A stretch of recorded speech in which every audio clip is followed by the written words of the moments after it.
গণঅভ্যুত্থানের সাথে সর্বপ্রথম বেইমানি করেছে ডাক্তার শফিকুর রহমান। মজলুম নেতা হিসেবে ডাক্তার শফিকুর রহমানকে আমি পছন্দ করতাম, কিন্তু তিনি যে আসলে মুখোশধারী ছিলেন সেটা গণঅভ্যুত্থানের পরে আমরা দেখলাম।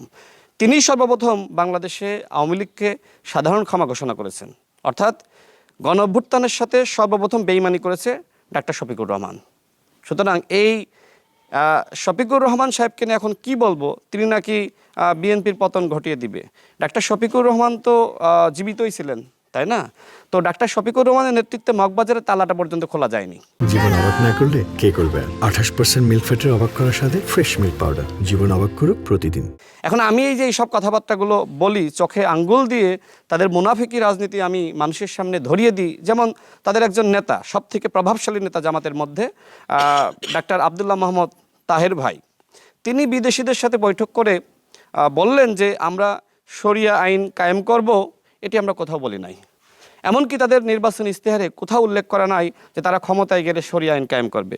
এই মুনাফিক রাজনৈতিক দল এখন জাতীয় সংসদে প্রতিদিন মানুষকে আইওয়াশ করার জন্য বলছে যে আমরা কোরআনের আইন চাই, আল্লাহর আইন চাই, শরিয়া আইন চাই। এই যে ভণ্ডামি জামাত ইসলাম নিয়ে করছে, তাই না? এর আগে নির্বাচনের আগে দেখেছি জান্নাতের টিকিট বিতরণ করা।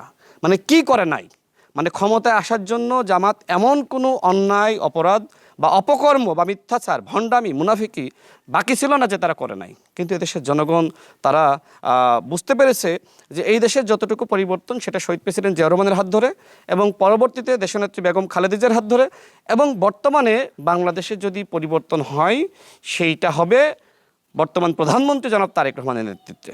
আমি এদেশের জনগণকে বলবো যে বাংলাদেশে যদি পরিবর্তন হয় সেটা জনাব তারেক রহমানের হাত ধরেই হবে।